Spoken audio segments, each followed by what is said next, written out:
Hello and welcome to Pennyhill Junction. So this video is the start of a new series. It's not a how-to video, it's a how I do video.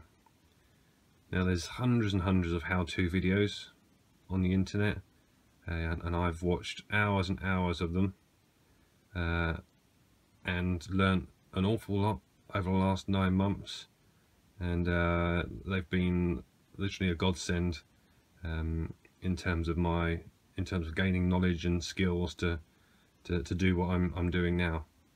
So what this video is, I say it's the first of a series of videos, is really just to show you guys what it is I do. So what I've learned, taking bits and pieces from a number of different layouts and techniques, etc. And the objective here is just to show you the way I've done it on my layout. Then hopefully you can learn a few things from what I do as well. So today's video will be pretty much specific to point motors, and I'm looking to install the very first PECO point motor onto the layout. So I hope you enjoy the video. So I'll start the video by talking through some of the items that you see on the screen. So this point here, which splits the track into platforms 1 and 2 at Pennyhill Junction station. So this is the very first point that I'm going to attempt to install a point motor on. So literally just prior to recording this video, I installed my AC power bus, which will be specific for my point motors. But as you can see here, I've pretty much gone PECO all in, other than my toggle switch, which is a gauge master. So I'll start with the turnout motor itself. So I'm using the PECO Electrics PL-10E, E meaning extended pin. I've also bought some PECO wiring looms for the turnout motor, PL-34. This pack contains 2 looms, so it can do 2 turnout motors. I have the PL-13 accessory switch, which will aid me in installing this gauge master toggle switch. So it's our on off on switch, product number GM510,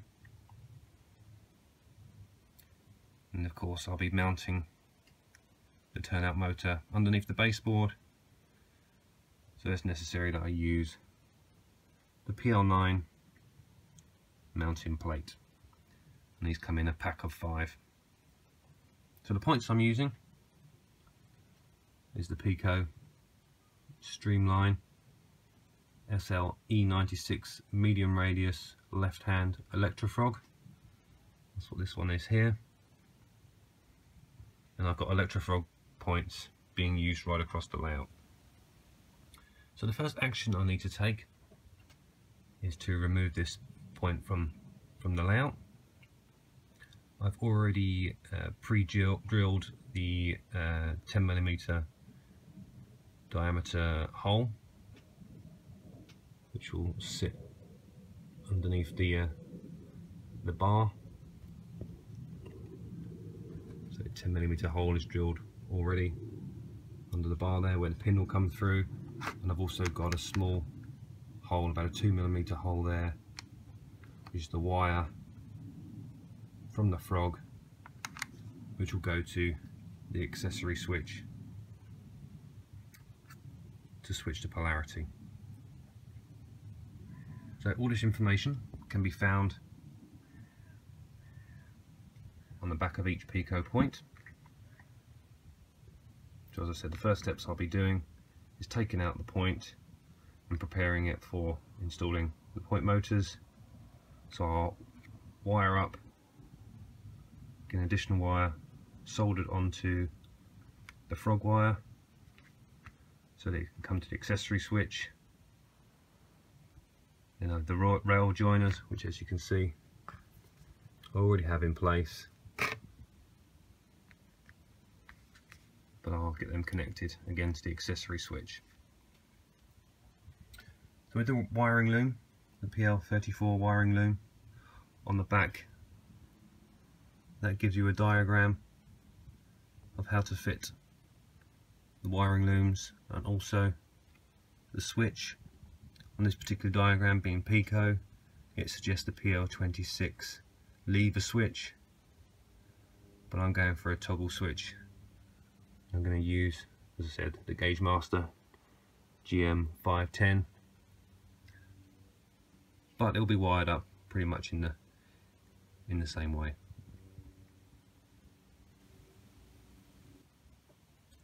So the point has been removed from the layout, and as you can see, I've already pre-drilled the holes,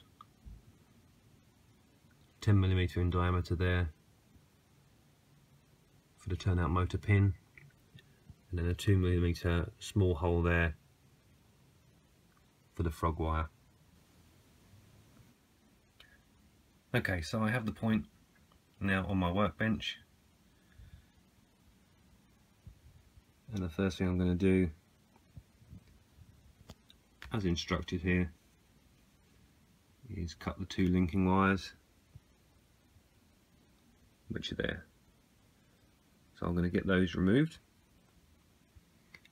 and then what it also advises you to do, not necessarily on these instructions here, but I've watched a number of YouTube videos for better performance, better running, particularly on dirty tracks. It suggests that you link these two rails together, and quite often what people do with some of the excess from this wire, they just cut it off and then solder across each rail. So that's what I'm going to do now. I'll come back in a moment, that'll be done. Okay, so you'll see now that I've linked those two rails. So apologies, my soldering skills is not the best. So what I did is I took 20mm of wire off of this frog wire, connecting frog wire, cut it in half, so this length, let's say 10mm or 1 centimetre each length, a drop of solder in each rail, and then just join the two up. As you can see, I've connected some wire here, and this will go to the accessory switch, which will then control the polarity of the frog, switching it from either a negative or a positive power feed. Final step now, as I mentioned previously, is just to cut away these two linking wires here. And now with the link removed, the next action I took was just to check the continuity of this wire, ensuring that the soldering is good. So I can't do this with my camera phone in one hand, but basically I use my multimeter. As you can see, I've got it set there to test the continuity. So I've literally just placed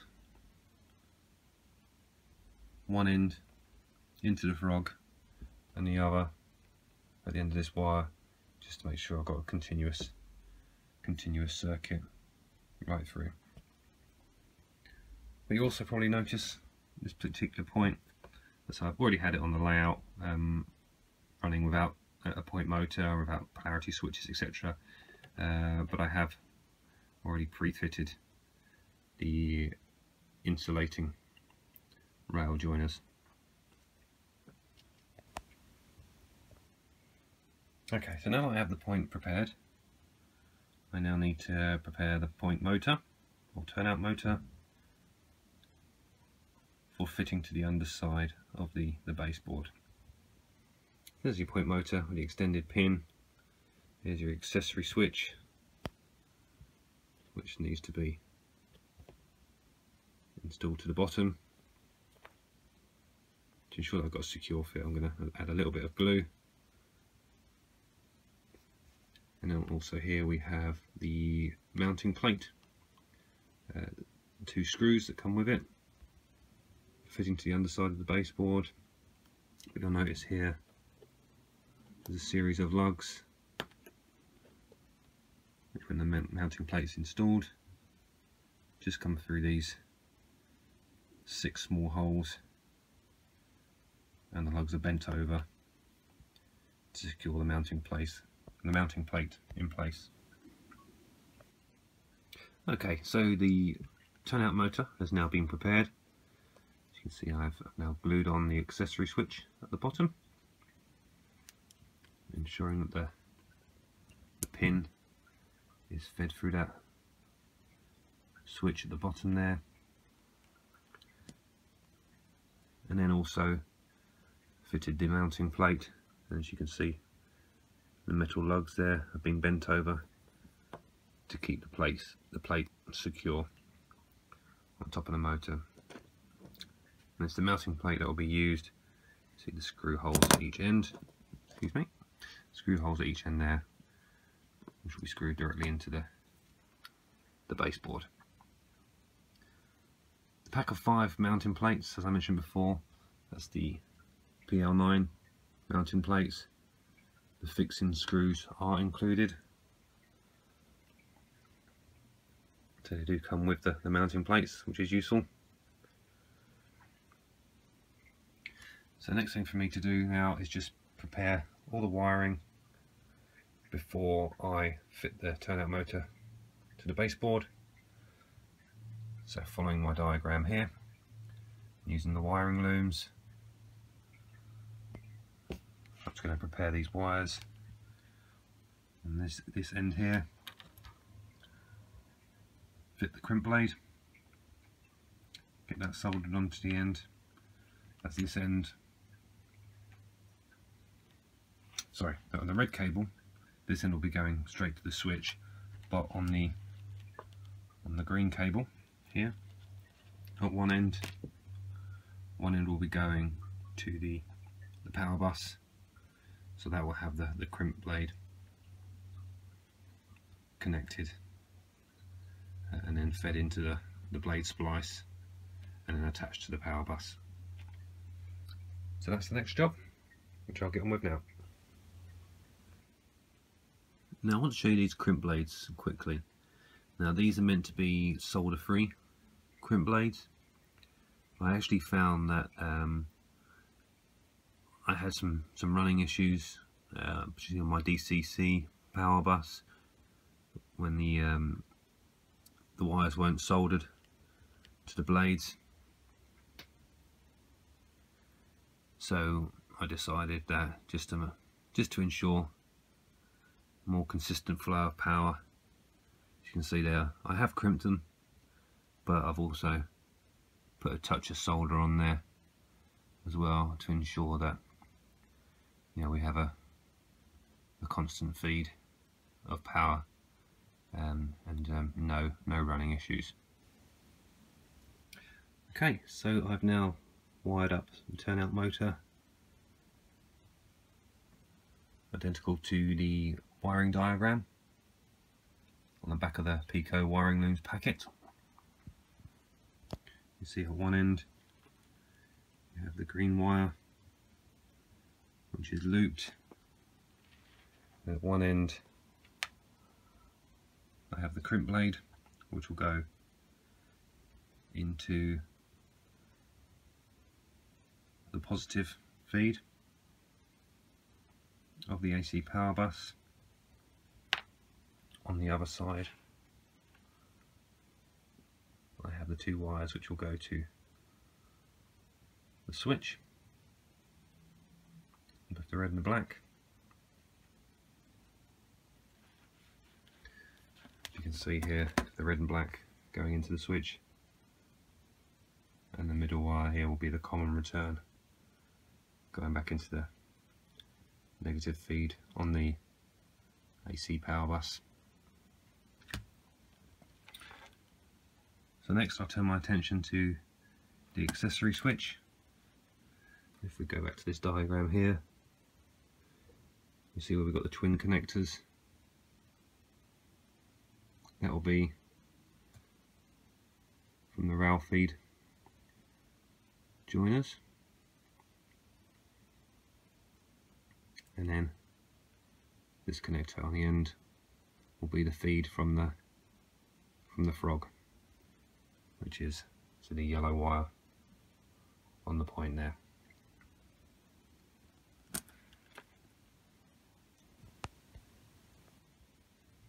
So before I start fixing things into position on the layout, just one more thing I want to show you with regards to the points. On the back of these points here, you'll see there's two holes here.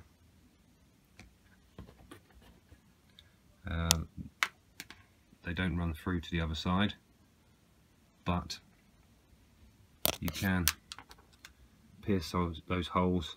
I just use a track pin, literally with my finger. I can push them through and they come out of one end, and then that allows you the opportunity then to use the track pins to fix the point in place once you're happy that the point motor, all the wiring, etc. is all aligned and fitted in place. So now that I have the holes in place for fitting the track pins, I'll now get this point back in position over here and then start to install the point motor underneath the baseboard. Okay, and we're now under the baseboard. As you can see, the turnout motor has been fixed to the underside of the baseboard. I guess my only real advice for this is give yourself plenty of space. I didn't practice what I preach. I'm surrounded by, as you can see, boxes, very tight space that I'm in here, so it wasn't easy to fit. As you can see there, coming out the board is the rail feed joiners, and the black and red cables or wires coming out of the turnout motor there will be for the switch. That's the green one, which will be connected to the power bus coming down there from the point, and that is from the frog rather. That will go into the accessory switch, which is on this side at the end there. That'll be the accessory switch, and these two connectors, sorry, on this side will be to the rail feed joiners, these ones here. So these will have to be soldered in from the underside of the baseboard, so that's what I'll do next. But before that, I'll just take you back onto the top of the baseboard, and you can see the extended pin has come through the middle, and in order to keep everything central, when I fitted the turnout motor to the board using the mounting plate, you'll see I've just put in a couple of sleepers each side of these switching plates to keep the pin hole central for installation. Okay, so all the soldering on the turnout motor is now done. So the red and black wires from the rails is in. Also the yellow wire there from the frog has been soldered in. And the switch wires, well, they come into this connector block here, and then there'll be another cable which will take it further along the baseboard to where my eventual control panel will be for all my toggle switches.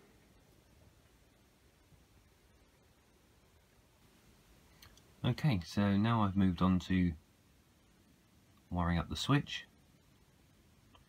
Now these aren't the colours that I'll use across the layout. This is really just for the purpose of the video, and the reason being is that I'm still waiting delivery of some red and black wire, so this will correspond with the red and black wire from the wiring looms pack. Let's go back across here. So it's the wiring loom pack there, the red and black wires which go from the turnout motor to the switch. So I want to keep everything consistent, but for the purpose of this video, and obviously for testing for the very first time, I've just used a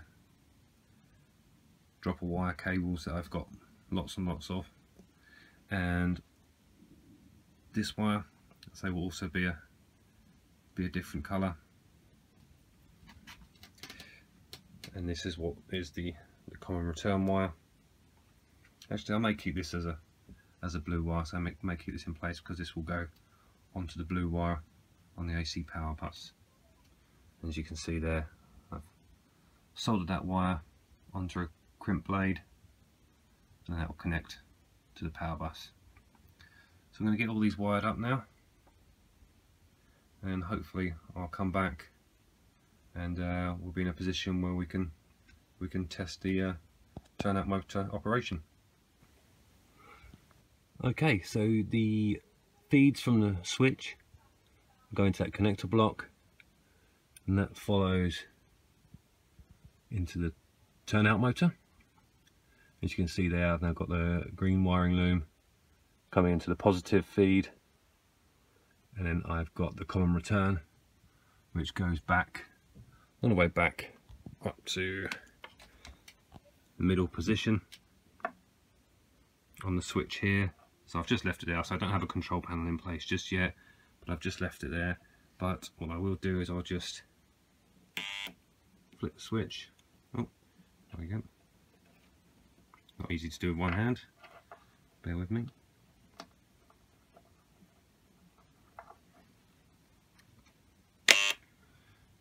Sorry, there we go. Let's go back to the point. And there we go, there we have it. Not easy to operate one-handed. Try again. There we go. So there we have it. The first attempt. Pleased to say the whole thing works. Quite time consuming, but if you take your time, you know, follow the instructions that's provided for you, it's, as I say, it's a success. And that's one down, and probably about 30 plus point motors to install across the rest of the layout, so it should be good fun. But that's it for this video. I hope you've learnt something from this video. So it's not a how-to, it's just a video showing how I've installed my very first point motor. So I'm hoping you guys can take some knowledge, some tips away from this. Certainly take away some of the anxiety from installing point motors. I know I've put it off for quite some time now, so I'm glad I've put that in place, and look forward to moving on to the next one. So thanks again for watching, and bye for now. Bye.